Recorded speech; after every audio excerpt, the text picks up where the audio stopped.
That's better. Oh, I was like, what? You? It's one of those days. It's one of those weekends. It's one of those weeks. Because Matt, I feel like a shell of a human right now. Yeah, I'm so sleepy. I'm tired. I don't nap. I took a 2-hour nap yesterday. I haven't gotten off the schedule yet of Fantastic Fest. I have like 2 more reviews to pound out and 1 more screener. So You're tonight will be my way further ahead than I am. Now that we have all the interviews in the can, we actually have to edit, write, and publish them. No. I'll be doing Fantastic Fest for another 2 weeks. Yeah, I mean, if I don't finish tonight, I don't get to it basically though. So that's my thing. I go back to day job tomorrow. So time's up. Fair. I understand. Well, clearly we're back from a festival that we were there for a full week. We are sleepy, but we had a good time and we have lots to report to everybody. I don't know. First, how about more broadly, Matt, how was this Fantastic Fest for you? How did it compare to previous ones? I mean, it was solid. Like no complaints on Fantastic Fest. It was obviously like there wasn't as much horror as I expected in a way. Like I feel like it's veering more towards the mainstream, but like that's just kind of like how things happen. Like, you know, the secret screenings were like surprising to say the least. But I enjoyed. I saw great things and nothing on my side. Like it's where I want to be. It's good. It was a good festival vibe. It was what I wanted from it. Saw the faces, did the things. It was definitely a work heavy festival for me. Like I've never done this many midnighters at the fest. I'm usually better at getting a head start. So like this is the most I've ever done on the ground, which was like, again, not what I usually do. I try to do more socialization at Fantastic Fest because that's the reason to kind of go. It's to see all the peoples and have the funs. But this is very much like night one was, start off with Terrifier, and I didn't get home until like 3 a.m. because that was long movie, late start time, all that stuff. So I was just behind the 8 ball the whole time after that. That's part of the reason why I didn't go to Terrifier in particular. It's interesting how we're like semi-different schedules. I feel like the first 3 quarters of the festival were very work heavy for us, but like we're not at the midnighters because our interviews usually start at 9-10 the next morning. So the latest I can go is seeing like an 8 p.m. movie and getting home at 11. So I have enough time to finish prep for the next day's interviews before getting up at 7 and getting camera ready and doing it all over again. So yeah, I'm the opposite. You will never catch me at an 11 a.m. Like you will always see me at the 2 o'clock slot starting because like that's when I have to write. Like basically I am getting back so late. The best I can do is get a draft done before I pass out. And then like the morning for me is just editing and getting everything up. We had, I think most of our days started at least 10, but we had 2 days with 9:30 interviews. And, like in order to get like me to get camera ready and also for our camera set up to get up and running, you got to get there at like 8:30. So I've done one single press screening my entire time, the entire decade. This is my 10th year of Fantastic Fest. And the entirety of it, I've done one single P&I, and that was John Wick. And that was only to interview Keanu Reeves. That was it. Like, that was the only reason I ever did one. I was a shell of a human getting home from my midnighter and doing an 8 a.m. So, yeah, no. For that movie, I understand. I love how you're drinking out of an orange cup. It does feel like it's the season now. It's just seltzer. Just trying to. Yeah, but like, like orange, we're like right around the corner from Halloween right now. Yeah. What else? Got my first tattoo at Fantastic Fest. That was this year.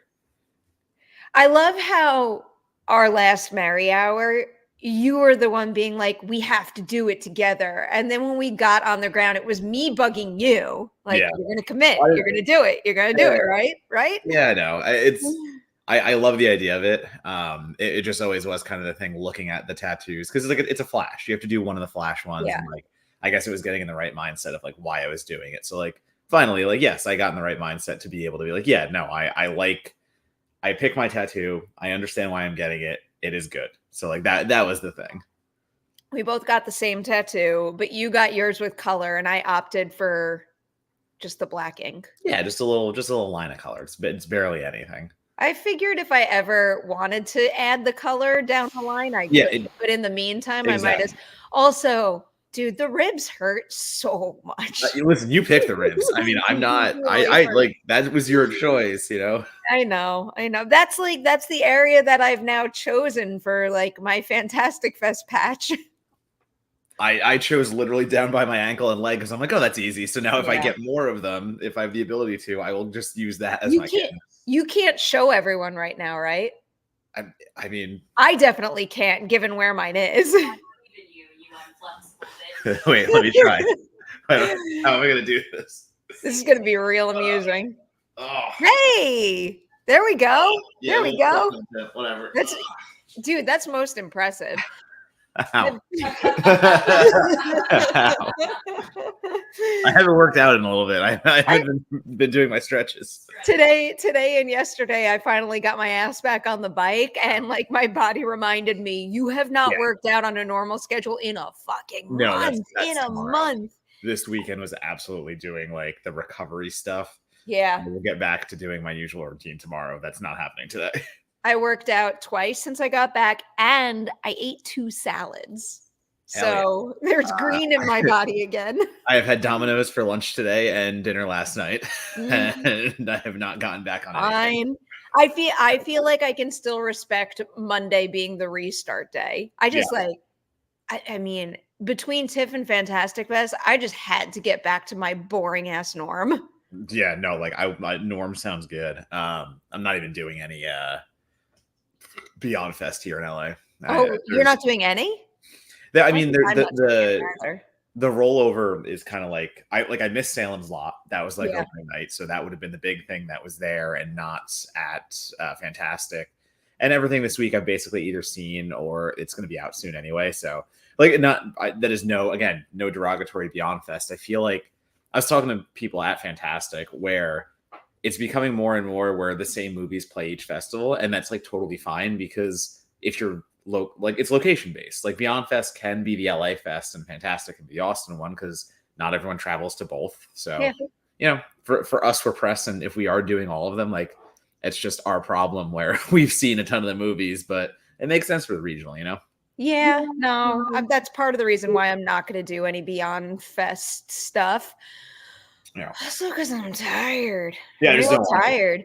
I am jumping right back into Q&As, though. I don't know if anyone's going to the House of Spoils screening at Vidiot's on Monday night, but I am moderating that one, and Amelia will like to hear this because I had to prep for that in addition to prepping for the interview that we did in Austin at Fantastic Fest. I watched it again. That movie is real good. That is a real, like, tight, smart, well executed and acted script. So I am even higher on House of Spoils than I was last week. And I was already walking around the festival calling it one of my favorites of the lineup. Yeah. It's a good movie. Stop that. You know what else will give you that same reaction? You know what I rewatched last night? What? It's What's Inside. Yeah, I liked What's Inside much more. If we're comparing those two, like no, I'm much bigger fan of It's What's Inside. I just think both of them are prime examples of ones that I loved after one watch, but then watching it again and really being like, oh, like holy shit, like that was a really well written, smart, and not super easy to execute movie that was done in a way that makes all the sense in the world. And when you say it for It's What's Inside in particular, given the crisscrossy nature of everything, that's I was going to say, I think It's What's Inside is if we're comparing House of Spoils and It's What's Inside, I think It's What's Inside is much more ambitious and it has a lot more risk in it. I mean, it depends how you quantify ambition. I mean, storytelling. Like, I think they're doing much wilder and more risky narrative things than House of Spoils, which to me is just way more straightforward, which is not a bad thing. It's just, I'm more impressed by a movie like It's What's Inside that goes harder and executes it versus House of Spoils, which is technically great and it does everything that it should, but it just doesn't take as many swings, in my opinion. I will say what are we getting? What do you mean? She said that you would be happy that she had watched it. She didn't tell you to compare them. No, she then. Literally. I only brought them up together because I happen to have just rewatched them both back to back this weekend, and I love them both dearly. Clearly, different kinds of storytelling swings, in my opinion. Before we get into Fantastic Fest film specifics, do you want to hit these soupies? Yeah, just get those done. All right, Mike K is up first. Happy Sunday, everyone. I won't be able to watch live, but I just got back from seeing My Old Ass. Perri was right. This movie is phenomenal. One of my favorites of the year. Maisie Stella is a name you need to remember. I might have cheated and looked ahead at the super chats. There's quite a few that bring up My Old Ass, and it makes me incredibly happy. I love how many people have been reaching out to me on social media being like, I'm so glad that you put this on my radar because I saw it and I loved it. And now I want to tell my friends and family about it. And word of mouth like that is just the coolest thing ever. It's good. It is good. You're not as enthusiastic as I want you to be about my favorite movies today. I know. I unfortunately cannot be. I'm being nice about it. But I didn't say anything else. I just said it's good. And I agree with that. I think My Old Ass is a good movie. Absolutely. Look at what David brings up. Hey, Perri, I loved My Old Ass. Why is the film and Maisie Stella not in the Gold Derby Predictions Center for Motion Picture Comedy? If the film and Maisie were there, I'd predict both in a heartbeat. I am very sad to say I do not think this movie has much of a chance of breaking through in the Oscar race. I would keep my fingers crossed that maybe it would find itself in the conversation for something like the Independent Spirit Awards, but I think that there's too much competition for this one to break through.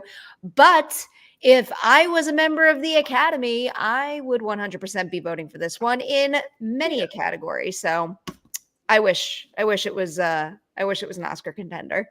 If The Fallout can't get that attention, I unfortunately do not see My Old Ass. Separate paths ultimately, because that one was a Max release, so that one would have gone. That one I think is the even bigger shame because I thought it had a real chance to get into the Emmy conversation, and then it was like Max did absolutely nothing with a campaign, like nothing at all. I wouldn't be surprised if Amazon MGM does push My Old Ass for things like Independent Spirit Awards, but I mean, they should. Like that is correct. That's where it belongs. Like that's where it could win. Well, no, I think it could belong in other places, just given the way all this works. I think that's the only place it has a chance. But I think the Fallout not being in the awards conversation was a pretty big like missed opportunity when it seemed like a layup to me. I mean, Mass was right there taking all the glory of that. Yeah. Again, I mean, Mass was an Oscar contender. The Fallout would have been an Emmy season contender. I wish Max had played that card stronger for that film. Another one from David. I love Megan Park wrote in My Old Ass that the character Elliot's little brother had a crush on Saoirse Ronan. It confirms this is her year of visibility, and I'm very confident she's going to win the Oscar for The Outrun. I'm not entirely sold on that Oscar win or nomination, but I would love if, Saoirse had a strong award season campaign that was, like, in a sense, I guess, kicked off by a really great cameo of sorts in My Old Ass, if you could even call it that. But, like, this mention, at least. It's a name drop cameo. Yeah. Maybe a little more than a name drop, but we won't spoil the details. Oh, right. Yeah. Yeah, I mean, that's like the least spoilery thing in the movie. Yeah, I was like, that's not really a spoiler. There. I quite enjoyed that thread through the film. Yeah. We got Wiley here. Hey guys, been watching some slashers. House of Wax 2005 is a lot of fun and great kills, but 2009, My Bloody Valentine was awful. I'm sorry. Fuck you, Wiley. Yeah. I will not go as far as Matt with that, but I will say I think the House of Wax movie is wildly underrated. My Bloody Valentine remake is fantastic. I prefer House of Wax. Agree to disagree. David's back. Hey, Perri, I'm heading to the Savannah Film Festival at the end of October for my 4th year, and I see an average of 30 movies during one whole week. You or Matt got any advice for zero stress? I don't think there's any such thing as zero stress during a film festival. Otherwise, you're doing that film festival wrong. Yeah, that's the whole point is chaos. It is. And I mean, like, I don't know what you're doing outside of the festival. Like, we're writing about it and trying to keep up with that stuff. But, if you're just watching movies, like, don't kind of just go on that vibe. Like, don't stress over watching movies. No one should. It's an easy thing. So the advice is listen to yourself, though. Like, I take spots off. Like, I absolutely build my schedule out and I put something in every single slot knowing I'm not going to hit it. Mm. So my festival is very much listening to myself at certain points going, maybe I should have like an offsite meal and recollect during this slot instead of pushing myself to do another 5-film day or something. Yeah, offsite meals are important. I'll reiterate what Matt just said, which is mainly listen to your mind and your body, because sometimes you do need to take a little time. But also, and this kind of contradicts what I just said, I don't know, like embrace the stress and the chaos. There's nothing in the world like the craziness of a film festival. And every time I feel like I'm getting overwhelmed by it, I remind myself how much I love it and how sad I'm going to be when it's gone. And then I don't know, it makes me enjoy the nonstop vibe even more. Yeah, I also feel good with the schedule too. Like, I used to rock Fantastic Fest and just be like, I'm going to pick my stuff for next day, not even look ahead and like not know what's coming. Now, where at least I plan things out, I can be like, oh, these 2 conflicting movies, I can plan this well because I'm going to do this one later and this one. Like, it has calmed me in a sense of at least knowing. I like knowing. I mean, Yeah. if you saw my work Google Doc for Fantastic Fest, you'd be able to tell. I like planning and knowing. Oh, fuck yeah. Yeah. Merri Domain says, really enjoyed the substance. Fantastic acting. Here's another one that I love seeing just like absolutely explode conversation wise upon release. So many like tweets and comments on like my Instagram video from that interview. I love seeing the comments on YouTube on the Collider Interviews channel. Like, people are seeing that movie and they are loving that movie, and it's energizing them and in turn me. I'm so happy to see that movie get the love it deserves. Deserves is an understatement. I love this movie. Like, yeah. And especially as a horror fan, it's just doing shit that people aren't doing in the mainstream, and doing it with a large budget. Like, large obviously comparatively, but I went crazy for that third act, and I think it's oof. Did you get the package? No, I got Let's see if I could find a picture of what it was. It was. I think I took a shitty picture of it. Yeah. I literally took this picture at 5 a.m. before I ran off to the airport for Fantastic Fest. But we got there was more to it than this. But like I liked the look of the hat, and then it's just like, like an hourglass type thing. But the way that the blood flows when you flip it over it's kind of mesmerizing. And I also love the activator syringe pen. Yeah. Yeah, that's good. I'm a big fan of stuff like that. All right, Mike Joyce, did you see Megalopolis? Megalopolis. Very good, Mike. What was Coppola thinking? I didn't see it. Yeah, I've passed on it thus far. It just Fantastic Fest didn't feel like the place for me to see it. There was other stuff I could do and cover, so I let it go until a later date at this point. To be completely honest, I did the same, not only at Fantastic Fest, but I also passed on it at TIFF because there were other things that I had a greater itch to see. So I went in that direction. I would have seen it at TIFF. I will admit that. I mean, I have Southland Tales on Blu-ray, the director's cut. So, like, obviously I like some kind of trash, ambitious cinema, let's say. And Megalopolis sounds kind of in that nature. So I will be watching it. I just, again, Fantastic Fest didn't feel right for me.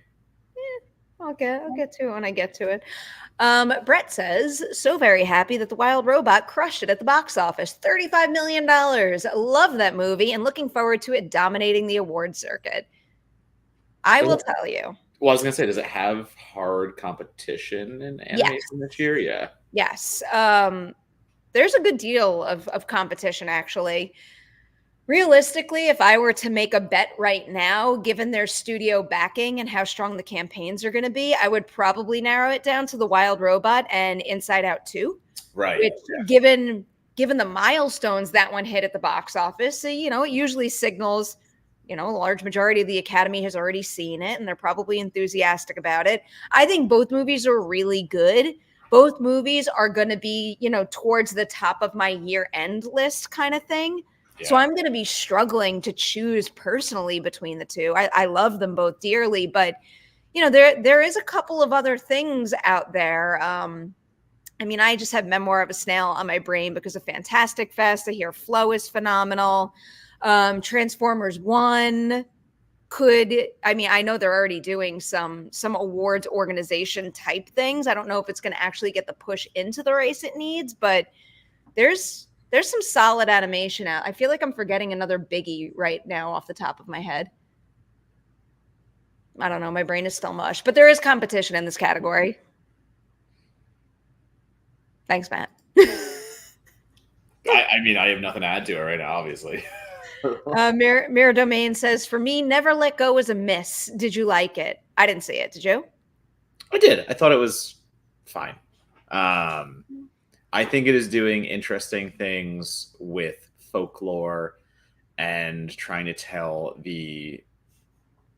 I don't want to say like easy emotional story. Like it is predictable in the sense that it is a story about never letting go. It's in the title. It's literally about a mother not being able to let go of her children and overprotecting to the point, blah, blah, blah, blah, stuff like that.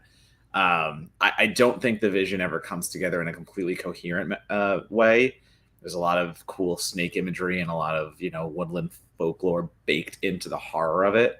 And there are some pretty bleak visuals at points that give it these like spikes of adrenaline. But the entire, you know, the storytelling method it takes and where it goes in the third act, which no spoilers, it does take a pivot somewhere.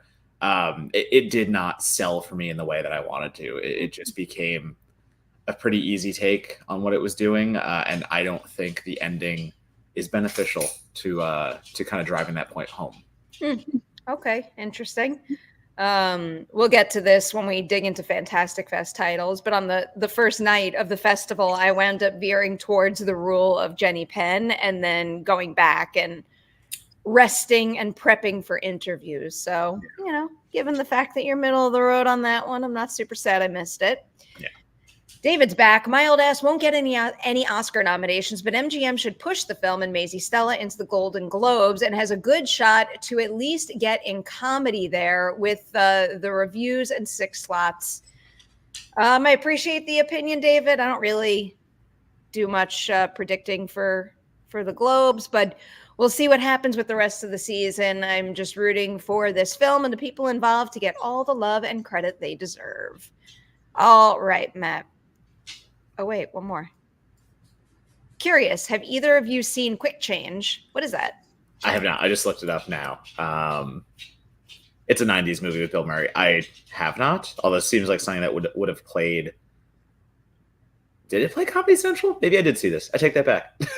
This seems like something I've just seen on Comedy Central as a kid or something. I will have to look it up after. Okay, Fantastic Fest. How do you want to do this? I haven't put any thought into how we should go through this. We just talk about movies. I don't know. Okay. I don't know if you wanted to like rank them or something. No, we don't have to rank anything. Okay. I think we could talk about the big titles. Because, I mean, like, there were a bunch of big titles I think me and you both hit. Yes. I think we actually probably both hit most of them. But, like, yeah. All right. Do you want to throw it back and forth? You name one, I'll name one, and we'll just keep going until we run out? Yeah, what'd you think of Terrifier 3? I mean, that's the big one. Didn't see it.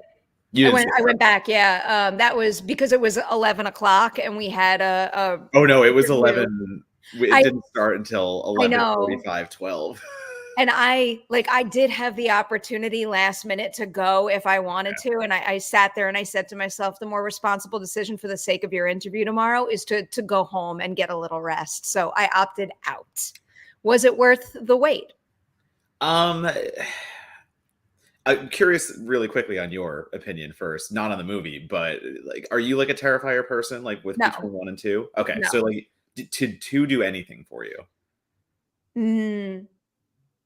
Minimally. Okay. There's certain there's certain like filmmaking feats and like the execution of like the gore, like I can marvel at that kind of stuff, but as an overall viewing experience, I can definitely play the "it's not for me" card. Okay, so I asked that because Terrifier 3 is basically don't want to say the same movie as Terrifier 2, but it does all the same things as Terrifier 2, where what I liked about that sequel are the same things I like about 3. What I don't like about that sequel are the same things I don't like about 3. And I say that in the sense that the gore rules, once again, Damien Leone like proves that he can do a kill sequence in a slasher like few people are willing to do right now. There are show-stopping kills.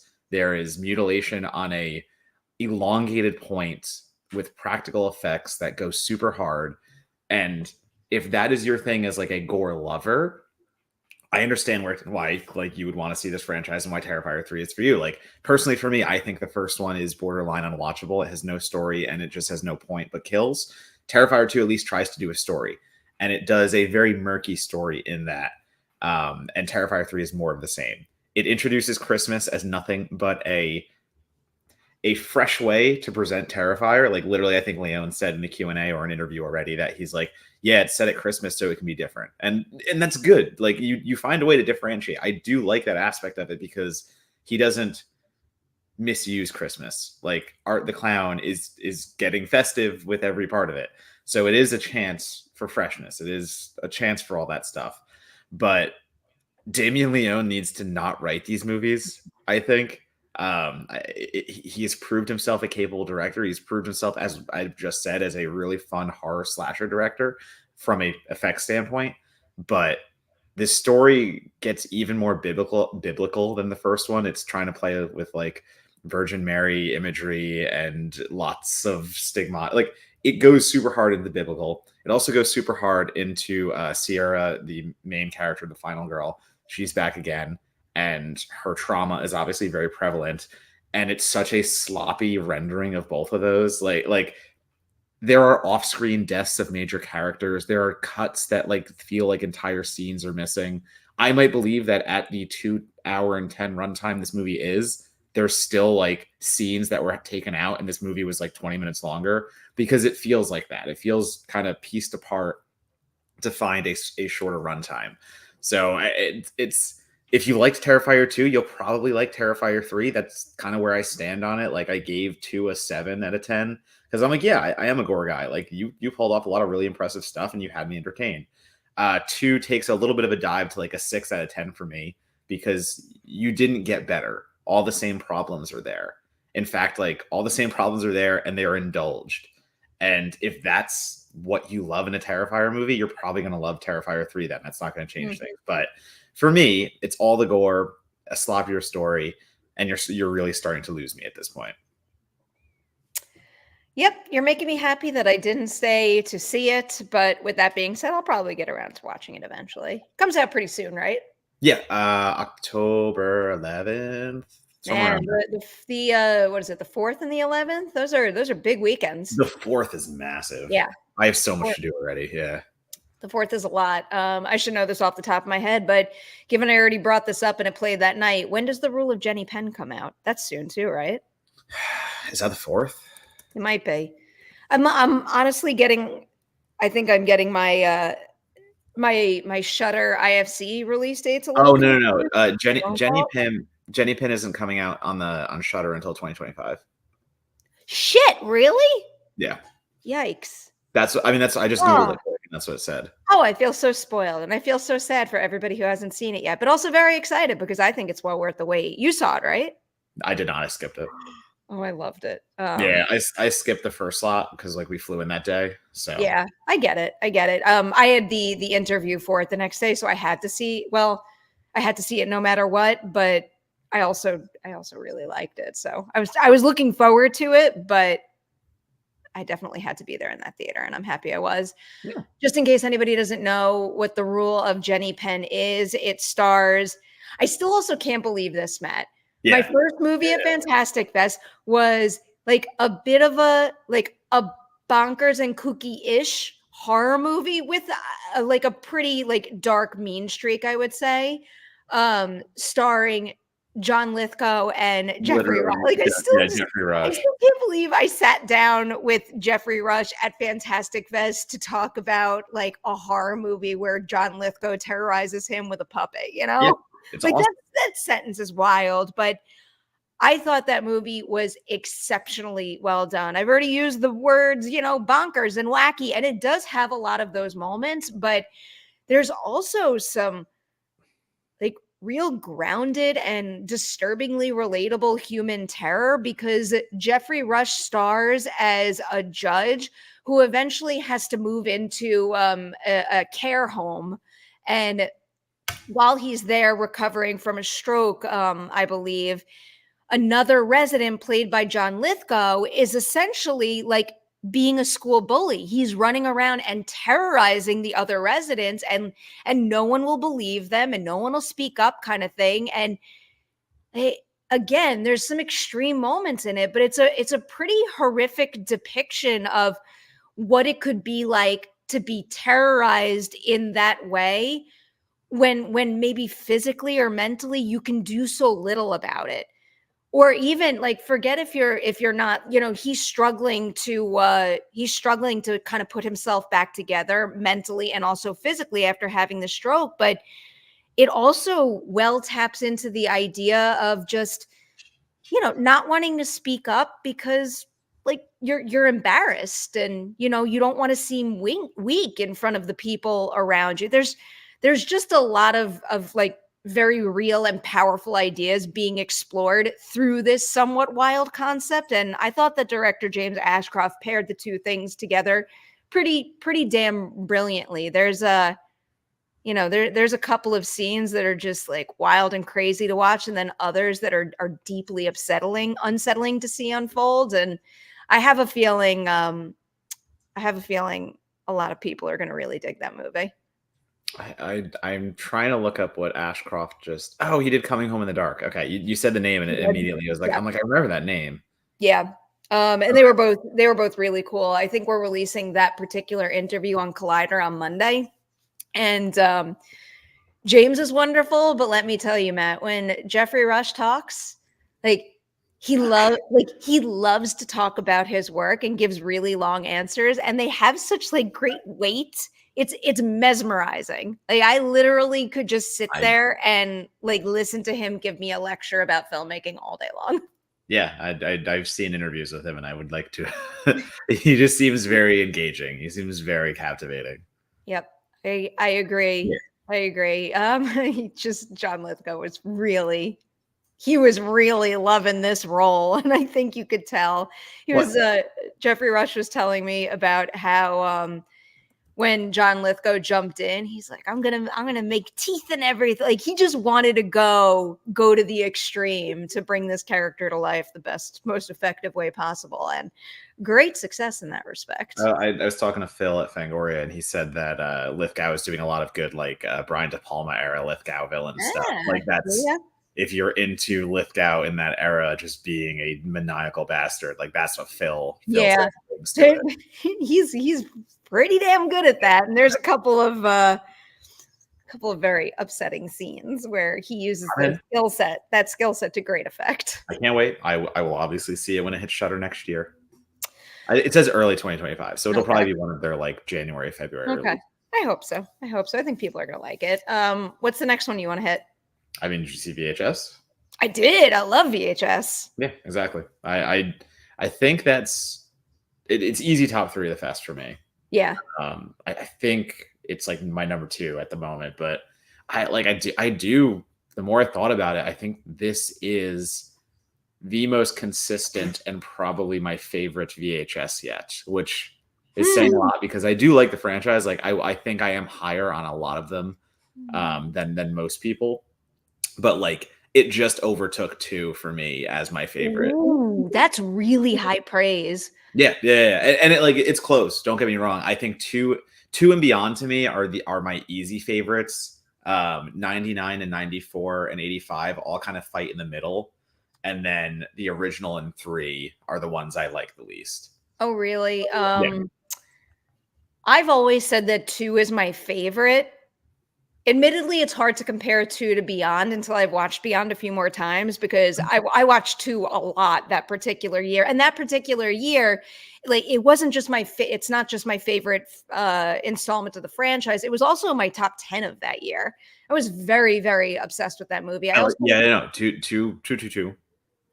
I think that 85 might have been in the second position for me, and then the first one, and then what is it, 94 and Viral. Yeah. Beyond is definitely going to be high up. I'm not ready to say it's going to top 2 for me, but I have a feeling if it is not my favorite installment, it will be my second favorite installment. Yeah, I think now that you say that, like, so I had to watch them all recently, and I rewatched two, and a rewatch did not play as well. I get lost in Safe Haven because Safe Haven is still the best segment. Oh my God, without a doubt. But I always equate that to making two as good as like up on top. But I gotta be honest, Sleepover Alien Abduction did not work for me on a second go around. That soured on me. And also the opening one with the Adam Wingard's with the Oh, eye. I like that one. I like it, but when you look at the consistency of Beyond to Yes. me, and also 85, you're right. I think 85 I should put higher.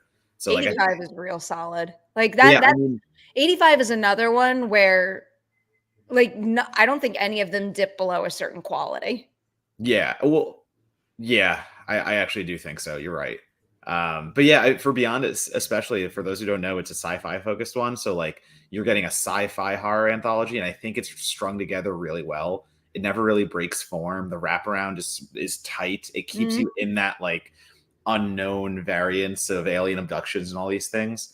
And while there is like a fresh invigoration across the board, every segment kind of takes its own route to science fiction horror. It still feels cohesive in a way that others don't. I feel like there's an actual idea, a through line here that everyone's stuck to, and that brings the anthology together to make it like a stronger experience. I think again, effectively the best one so far. I thought the wraparound did a really good job this time of pulling everything together, but not in a heavy-handed manner. Like it was definitely more of like a thematic through line that wound up, I think, bolstering every single segment you watched, but maybe not with as much intention as previous wraparounds tried to do, and that wound up making it more effective. Which ones wound up being your I don't want to rank them because again, they're all good, but I do want to rank them because it's fun to pick our favorites. If I'm being honest, I think my favorite, for me, it never got better than the opener, which is not a like everyone failed to meet it. It's more just that's how good the opener is. It doesn't surprise me that you love that one because it's got like a very, very video game kind of feel too. Yeah, so exactly that. The opener is, I won't say that much about it, but it's made by Jordan Downey, who did the Headhunter and just the Thanksgiving movies. And what Downey is so good at is maximizing small budgets and making these things look enormous. And what his equates to basically being is like Resident Evil 5 meets Rec. And it's just like a siege from body cam footage from cops or helmet cam footage put together. And it's just so breakneck. The intensity is top notch. You feel like you're, playing a video game, but it's just unfolding in front of you. And then we get a tremendous, let's just say it's a creature feature, and it works well. So that kicked things off so tremendously. But yeah, I was really drawn to Justin Martinez, I believe, the skydiver one. Oh yeah. And the idea of doing a skydiving segment, but then you realize like skydiving is only 60 seconds, so you have to like fill in the other minutes around it. And I think he did that really well. It's a crazy concept. It's bonkers, but at the same time, it executes in a way that the free fall is so thrilling. But like, I don't like heights. I'm never going to go skydiving myself. So I didn't feel overwhelmed. Like I never felt like it was something you can't watch if you hate heights. It'll work. It's fine. But oh my God. Like then when it lands and it just becomes again an all out like alien kind of chase sequence, thrilling, amazing. So those are my top two. I'm not going to lie about that. Again, I loved them all. I think my two favorite, and I can't pick between the two, is Justin's Live and Let Dive. And also I thought Kate Siegel's was like exceptional. That story. I'll start with my thoughts on Justin's first, because unlike you, Matt, I do like jumping out of planes. So the thought of getting a VHS like found footage style story about a skydive where aliens attack mid skydive, I just thought that was the most genius thing in the world.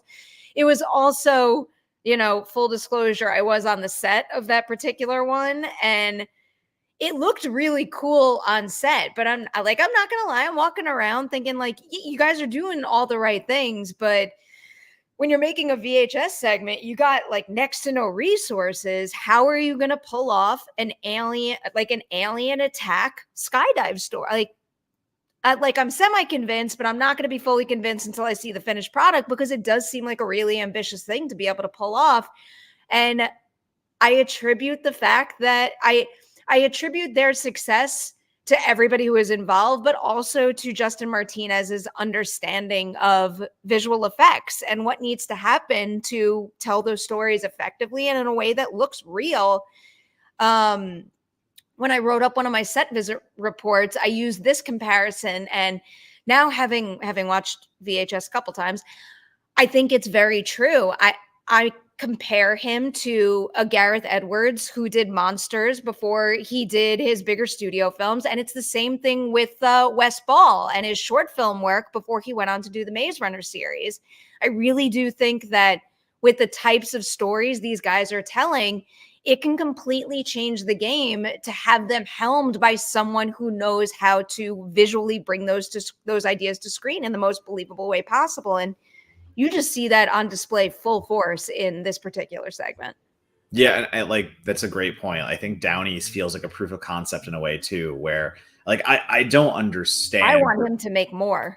Well, I mean, it's crazy to me that Jordan Downey hasn't been handed a budget at this point. I'm not even saying like a franchise or anything, but what he has proven through his shorts and his, again, like self-made features is that he can make something so incredibly cinematic for such a small amount of money. And the fact that like no studio has tapped that yet is fucking embarrassing. Like well, that's the best part of the VHS franchise, or one of the best parts, I should say, because there are a lot of established filmmakers who come back because they want to play. And I do think that serves the franchise very well. But one of my favorite parts of VHS movies is the fact that they're launch pads for really talented filmmakers. They're given the opportunity to showcase their work and what they're capable of. And fingers crossed, they get snatched up and they are afforded feature film opportunities and or the chance to work with more resources. And I would like to see that happen for many people involved in this one. Like Downey's a weird one though, because like it all exists. Like he has had, I agree with you on the VHS stuff. Like that is why it rules. I love that shit. But at the same time, like I'm just so mesmerized by Downey because like, you know, I see him as like a Trachtenberg type. Like Trachtenberg blew our socks off with his Portals short. Like, that's what put him on the map, where like Downey, I think, has done something equally ambitious with, again, his smaller works and also like the Thanksgiving movies, whether you like them or not, or like the Headhunter. Like the Headhunter got so much hype and that didn't lead anywhere. So I do hope that, you know, even if that turns into something, there's an idea there. Like that's such a fun idea for what he did. And you know, even the worst segment in Beyond, if I'm saying it's the most consistent and my favorite, like the worst segment to me being the Long Brothers doing their take on Tusk, let's say, with Doug. It's still wild. Like it still is fun and captivating in a way that had me engaged. So like I think that's the tell of any anthology is its worst segment to me. It's like, how bad is its worst segment and where does it fit? And to say like the worst segment in Beyond is that one, and it would still be middle of the pack for any other VHS entry, like that to me is the testament of quality. Like there's always going to be highs. You're always going to have highs in anthology, but you expect the lows too. So when those lows never really hit in Beyond, I was like, oh yeah, this is no, they did it. Like this is where it is. There are no lows. Briefly, Kate's segment. Like what the fuck? That's so disturbing. It's so disturbing. It's also it was really refreshing to me, given how I guess like big and bombastic a lot of the other segments felt, that this was a mainly single character driven story, and it was driven by like very human and understandable pursuits. I liked that shift a lot. And then when her main character gets into the alien of it all, that is, Matt, it is so fucked up. I don't want to spoil anything right now, but I can't stop thinking about it. I was about to phrase that sentence in a way that might spoil something. I will maybe tell you about it after, but I can't stop thinking about the end of that short. Yeah, and like it also speaks to the placement of the shorts to me, because the other hard thing to do in anthology is like how do we organize it? Like what goes first, what goes second? And I think Kate's being the closer was smart, because it is different from all the rest in terms of tone. It's more dreadful. It's slower, it's more existential and more dreadful, where the others are more action oriented and in your face, and kind of, they range from goofy to horrifying. Mm-hmm. And I think if you put Kate's in the middle anywhere, like let's say you end on another high, like Justin's skydiving one, I think that will diminish Kate's in a way and kind of like make it forgotten. So to end on that one, which is the most sci-fi straightforward as well, like I feel like Kate like nailed the assignment in the sense of, what do you think about a sci-fi horror like that? I think I mean, and I should give Mike credit too. He wrote it. She directed it. And then another brilliant choice that I think she made was bringing in Michael Fimignari, who shoots a lot of their stuff. He's her DP. And like, I mean, the three of them are just like aces at every single layer of the production. But I think that one in particular does like a standout A+ job of taking something that might feel a little formulaic and then putting its own like little spin on it. And that little spin makes all the difference in the world. I wish I'm not going to spoil anything. I'm just going to say I wish the ending were a little clearer. That's it. That's all I want to say. I want to visually clearer. Not storytelling, visually. Oh, no. I say no. Fair. Understandable. I thought it was, again, like, especially, man, I have to phrase this the right way. I was about to say something to the effect of, like, especially when you're working on a VHS short and you have limited budget, because that would then imply that, like, it looks good for a low budget thing, but I don't think that's the case. No, I think there's something rad there. I think there's something rad I want to see more of. Excellent design work, and then they knew exactly how to photograph it to show it in the best possible way. Just before we make this entire episode about VHS, another thing that I really, really appreciated about every single segment is I thought there was some really exceptional casting across the board. We always talk about the filmmakers, and that is wonderful. But I also do think these could be good launch pads for actors who aren't cast in very many features. And I think Kate's had one of the best performances of the whole film from Alana Pierce. I thought she was absolutely exceptional in that. And then going back to the Longs segment, I'm trying to, it's always hard to look up cast for a VHS film. The lead of theirs, who of course, Libby Letow, who plays Becky, and that their idea doesn't work unless you found the perfect person for that role, and I think they did. Yeah, she's playing the doggy daycare. Really dog very mom good. Overboard. Yeah, I mean, like, what were the other big horror movies there? Like Heretic. I know we differ on Heretic tremendously. Yeah, that was my second viewing of Heretic. I feel like a lot of I walked out of my first viewing at TIFF really having liked it, but given how dense it is dialogue-wise, it was one of those things that I really needed to see again to make sure, like all the rhetoric, the ideas, how it paves the way to, where the film ultimately lands. I needed to make sure all of that was sound, and my second viewing confirmed that for me. I do think it is an extremely well-written piece that put some ideas in my head that are quite curious. And again, I said this the first time around, and it wasn't something I was wavering on, but it was something that was bolstered the second time around. Those performances are something else. I love all three of them to death, but I hope we see a lot of people coming away from this putting Chloe East in more films. Yeah, Chloe East is great. That is not... She gets some lines in the movie that are not easy to deliver tonally. It's like one of those things where, like, they're either great and they come across great, or they fall totally flat. There's no middle ground with a lot of her material, and she nails it all. Yeah, I'm not going to argue on the performances, because I like Hugh Grant is doing exactly what he was cast to do, and I think the way that he can play with, like, tone and dialect and just like the way he says things is so engaging. It's like you understand how the scenario is happening. What doesn't work for me, and I mean, like, again, I'll admit I just looked, there's almost 50 reviews on Rotten Tomatoes. I am one of 4 negatives. I think that is going to be indicative of like I'm in the minority here, but we have a story that is so dependent on a airtight script, because Heretic is a movie about debating religion for almost 2 hours. That's what this is. It never ceases that, even when it takes a third act shift into more horrific bends. Like when it tries to become the outright horror movie versus just the conversational dialogue horror movie, there's not enough swift switch into that third gear for me where the conversations keep going and they start to like over explain things in a way that ruins the gimmick, let's say. Like, I understand what they were trying to do. Beck and Wood said at the beginning of the movie, in their intro, we wrote a horror movie called A Quiet Place that was based on no dialogue. So we challenged ourselves to write a horror movie that's almost entirely dialogue driven. And it works for so long. I do want to admit this. Like, I was in on this movie until that third act.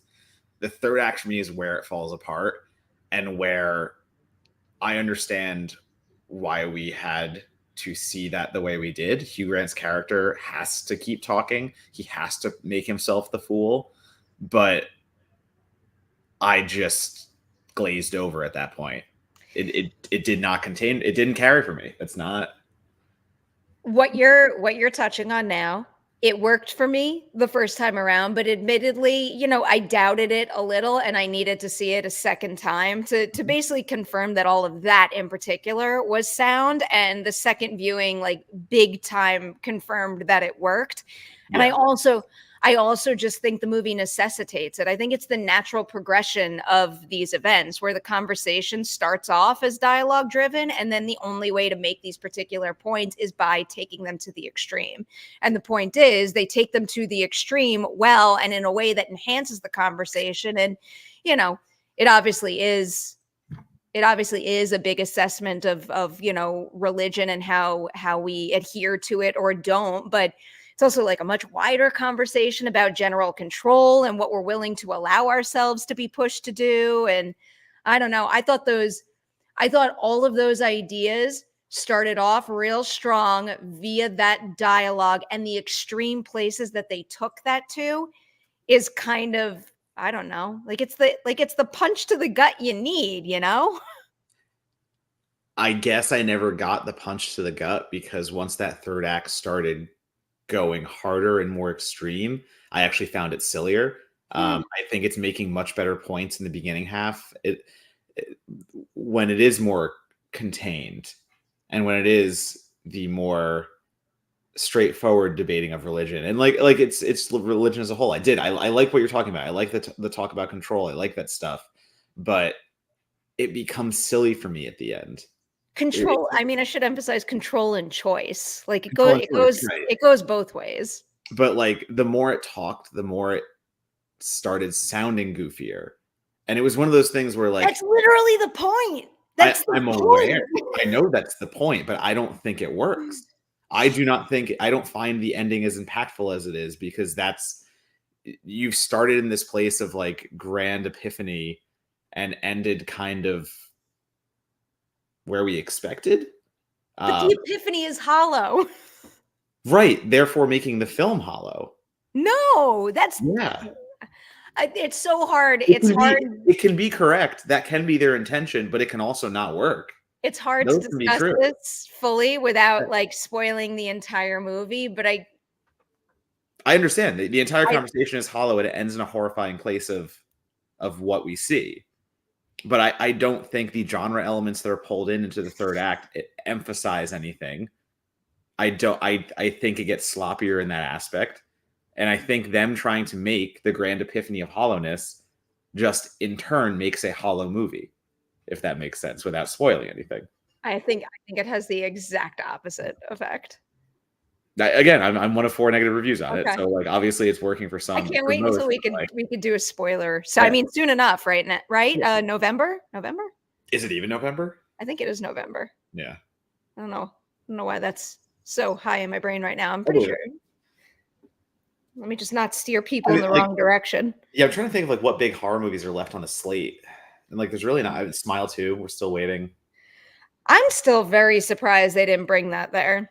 Makes me a little nervous. Heretic apparently is November 8th, so I was November. not wrong. Smile 2, I think they're either extremely confident on or extremely not confident on. I that's there. It's the only reason it's not there. I It's tried one or the other. to have faith and remain positive.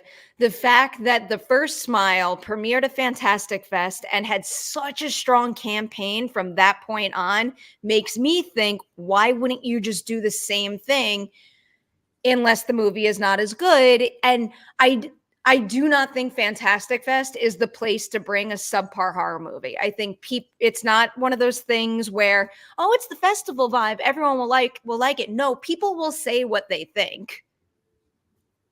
Yeah. It's I'm trying to live in a world where like both can be true, where they kind of say, hey, this did great at a Fantastic Fest last year, but like it made money anyway, blah blah blah. Do we really need to do it again? Stuff like that. Like I think both might be true, so I don't know. I don't know. I'm just Yeah, it didn't play, so we have no idea. Speculating. And then again, something could play like Toxic Avenger last year and still not get a release. So which is just, God, that makes me so mad, Matt. they made the midpoint movie they never should have. It is a Trauma remake that doesn't go hard enough for Trauma fans. It is also That's mainstream. not true. It is. It absolutely is true. No, it is also, I love how we read so many things the exact opposite way. I think it does the perfect balance between like dipping into enough trauma for the hardcore fans, but also opening up the concept and the style for people who don't usually gravitate towards trauma material. They made a movie that is. I agree with the hesitations on a distributor looking at that, going, I can't fully sell this to Trauma, and I can't fully sell this to mainstream. I don't know how to sell this. Because they did. They made a smack in the middle movie that I enjoy, that I like. I want to say that, but like you came in the middle, and that's where this movie didn't need to be. It either needed to be a full Trauma remake or a more mainstream take on this stuff. And they met in the middle in a way that is scared every distributor. Disagree. I think a distributor would be lucky to snatch this one up. Although I think a streamer would. I think it'd kill on a streaming site. Yeah, I mean, I think it would. Not distribution yet. It's presented as fact. What? It hasn't got distro yet, so like that's it. It's hard opinion. It's fact. What's fact? It's hard to sell. Scared distributors away. Yeah. I think that's stupid. I think a distributor would be lucky. Oh yeah, no, it could be stupid. Yeah. And also to release it like during the season. I thought that rolling straight from Fantastic Fest into a release last year would have been a great move, and I think the same thing would have been true of Halloween this year. They killed momentum like that. Yeah. They killed that momentum is gone. That momentum, like that would have been the play. Like I did. I thought that was, hey, it's a Fantastic Fest, and like cool. Then it hits Hulu, even like not even Netflix. Like even if it hit Hulu or some shit, like cool, but that's dead. Bummer. Undeserved. Yeah. I was gonna say, what little ones did you discover? Because I think like that's the important part to me about Fantastic Fest. Like I mean, we talked about the three big movies, I think, but Fantastic Fest to me is the stuff that like what blew you away, and like what are we going to be talking about later? Because like I don't know, that's what these fests are about. See the things you are not aware of. Yeah, I'll highlight two of them. I really liked Bone Lake. Did you see that one? I'm literally watching it today. Oh, really? I like that one. I like that one a good deal. I like that filmmaker, Mercedes Bryce Morgan. We met for the first time at TIFF a couple of years ago for her movie Fixation, which I also did really like that movie. I think it is maybe like a little too ambitious for what they're able to do with it, but I still applaud it big time. And I think it just went to show that like she's got a great eye for this kind of stuff and also a great brain for like executing certain story ideas, but in a unique way. Bone Lake is kind of a pretty drastic switch though, in terms of what it tackles and how she does it. It's a four-hander, and the early premise of it is a couple checks into a rental home, and then suddenly there's another couple, and the place was double booked. It goes so much further than that.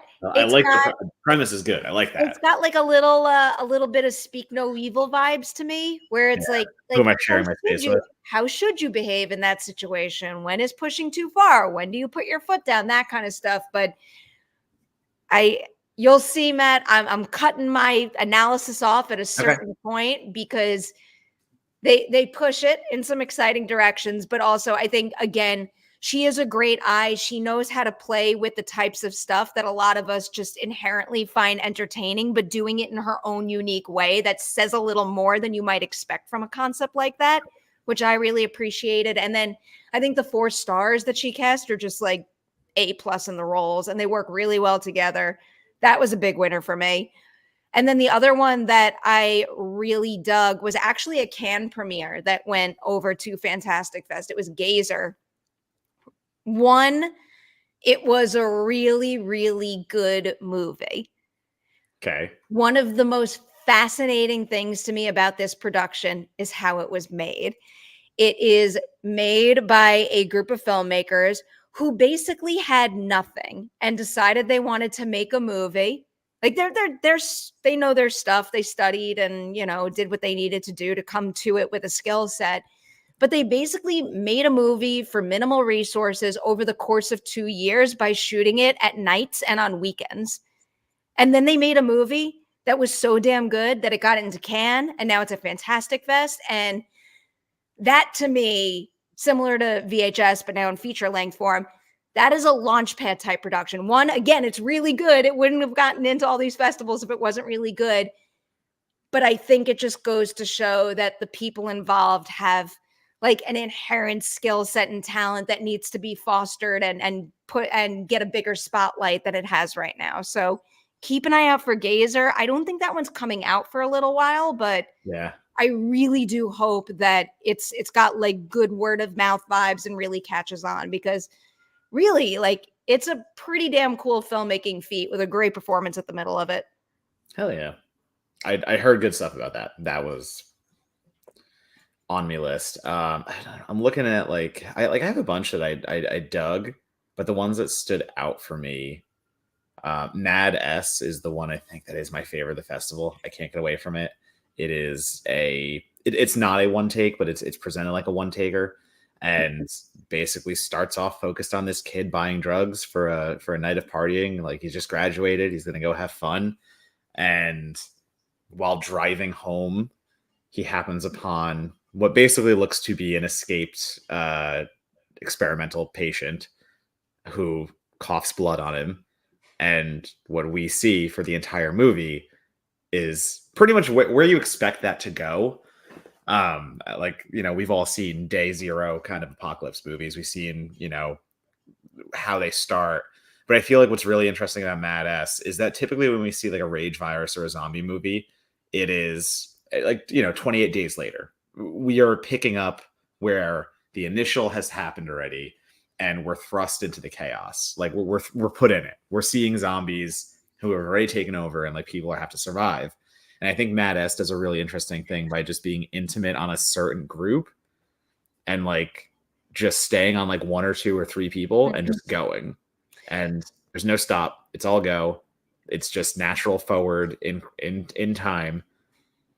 I think it's really interesting. I only heard the best stuff about that movie, and I was very sad to have missed it, but I will watch it soon. I do have a question, though. Are you already seeing that movie and changing how the title is said? No, I talked to Zimmerman. Because I was calling it Mads. Sure? Yes. Because I heard a lot of people affiliated with the movie call it Mads to me. No, and that's how it's spelled. M-A-D Yeah. capital S. But like they called it Mads to my face. Well, Zimmerman's the head of Shudder, so I trust him. I'm going with Zims there. So yeah, so Okay. I think that's so whatever Mads or Mad S. That's actually so that'll be on Shudder October 18th. I checked that one, so that's part of their programming.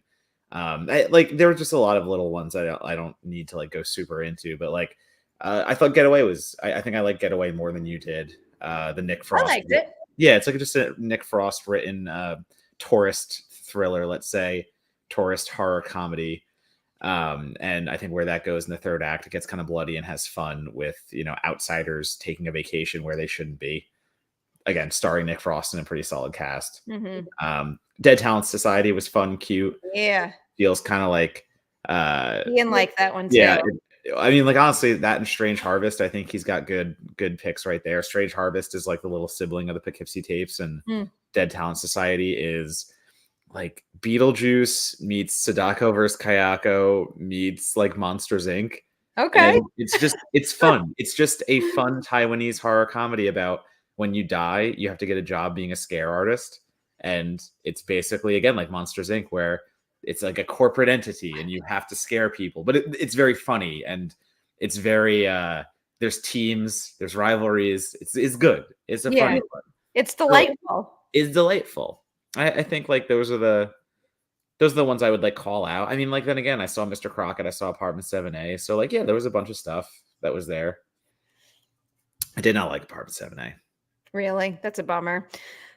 I had to prioritize the movies that we were doing interviews for, and if Natalie was there, I would have jumped on that in a heartbeat. But when I heard she was not going, we kind of bumped it down the priority list. Yeah, there was it doesn't feel like her movie.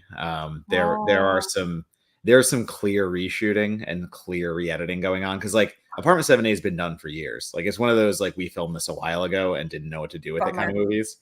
For those who don't know, it's a prequel to Rosemary's Babel. Babel. Rosemary's Baby. And it is, I think the last line of my review was literally, it's the prequeliest prequel that's ever prequeled. Like, it's just so by the books and so boringly by the books. You would think it was smart, but I made the mistake of watching Rosemary's Baby shortly beforehand. To be like, hey, I want to be fresh on this material. And it just clearly outlines how this movie has nothing new to say and is basically just a remake hiding as a prequel. It's not good. What a bummer. Yeah, bummer. I'll probably watch that one eventually. Yeah. Before we wind down, we have a couple more super chats to hit. Let's fucking where did we left off? It was the quick one. Curious, quick change. Yeah. So we're up to David again. The Wild Robot has the Oscar in the bag, and we've learned the Academy is not going for underwhelming sequels like Inside Out 2.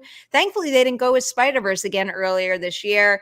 I will say, David, you might have found Inside Out 2 underwhelming. I will disagree on that statement, and we will wait and see if the Academy felt one way or the other. So I think both have a good shot. Wiley says, could I get your thoughts on My Soul to Take and All the Boys Love Mandy Lane if you have seen them? Thanks. Sorry, it's spooky season. Wow, I didn't expect those titles to come up out of nowhere. I haven't seen My Soul to Take since it came out, and I can't remember anything about it, so I think that's my take. I was fine. I haven't seen it since it came out, but I don't remember very many specifics about the movie itself, but I do remember being wildly disappointed. I liked All the Boys Love Mandy Lane. I think it's one of those earlier era 2000, like that's the end of 2000s, early 2010. I think it's right in there somewhere, but like, yeah, it started playing with kind of the meta commentaries a little before people were doing that in the horror genre that aggressively. Not like slasher, like obviously Scream exists and that stuff. But yeah, I think that like predated some of like the A24 movies and stuff like that. Honestly feels like it would have been an A24 release if it was that hard at that time. But yeah, I liked All the Boys Love Mandy Lane. I like where it ends. I like where it goes. So I like what it's saying. Yep, I'm with you on that. I hear lots of echo. That seems to have just gone away. David says, Perri, I saw Joker 2 at a screening and I'm seeing it again tomorrow. It's really great. It has a bittersweet ending, but it brings the character arc of Arthur Fleck full circle in such a great way. I'm glad you liked it, David. I will see it eventually. I'm so happy that wasn't a secret screening. I would have walked out. Really? Yeah, I wouldn't. If that was played Fantastic Fest, I would have walked the hell out. I definitely wouldn't have walked out. I wanted to see it, but I was also at the point where I was like bring on the horror in the secret screenings. Yeah, I did really like Better Man, though. I did not like Joker, so I don't have much affinity for this new one. David's back with another. Perri, when will we see you, Scott, and Jeff do more FYC Live? A good question that I do not have an answer to right now. I will keep everyone posted, and we'll just give Ian a little more screen time here because I love shouting out Fantastic Fest titles. And I didn't see Strange Harvest or Ghost Killer, but I will also vouch for Dead Talent Society. I need to see Ghost Killer. I asked for a screener. If I could fit that one in, if they give it to me, I will. But what I would give to have more hours in the day to film festivals, see nice. more movies, but so it goes. All right, that's it. We did it. That was our Fantastic Fest recap. Next week, we're not doing Friday because we're going to that Ghosts experience, but we'll set a new day and time. It's an immersive, right? Yeah. Because like the Creep thing is a brand, right? And they partner with Creep LA is a Creep LA did the I Know What You Did Last Summer TV show one.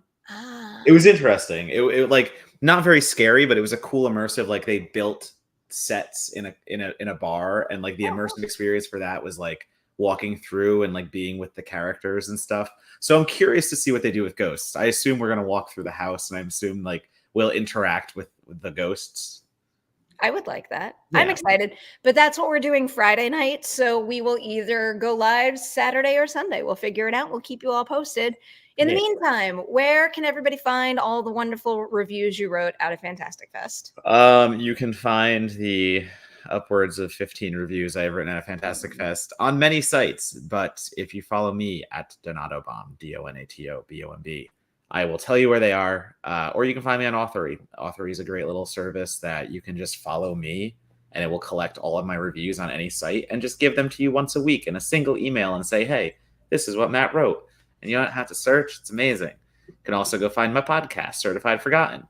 We talk about horror movies at 10 or less Rotten Tomatoes reviews. Rotten Tomatoes critic reviews, because now we have to fucking make that distinction because I'm already seeing the popcorn meter and fucking trailers. But yeah, anyway, Certified Forgotten is a good podcast that made me derail for a second. And yeah, horror movies, 10 or less critic reviews, and we just try to highlight them because there are so many good movies out there that don't get talked about. And I feel like the algorithm, whatever you want to call it nowadays, like it forces people to talk about what's popular. And we made a podcast about the opposite, which is great for finding an audience. Yes, I highly recommend checking it out. You can find the 16 interviews we conducted at Fantastic Fest on Collider, and I will shout out a particular one because I always have to plug Ladies Night. We actually recorded our very first Fantastic Fest edition of Collider Ladies Night with Zoe Bell, who is just the absolute coolest. And it was a lot of fun to have her on the show. And she is going to be next weekend's episode. And then I will have a couple of other very, very cool announcements for upcoming guests that I'm very excited about, but they don't tape until this week. So I can't speak them until they're in the can because otherwise I'll jinx them. So keep an eye out for all that good stuff. And we will see you next Saturday or Sunday. Have a good rest of your weekend, everyone. You'll find out when we do. Yeah, bye-bye.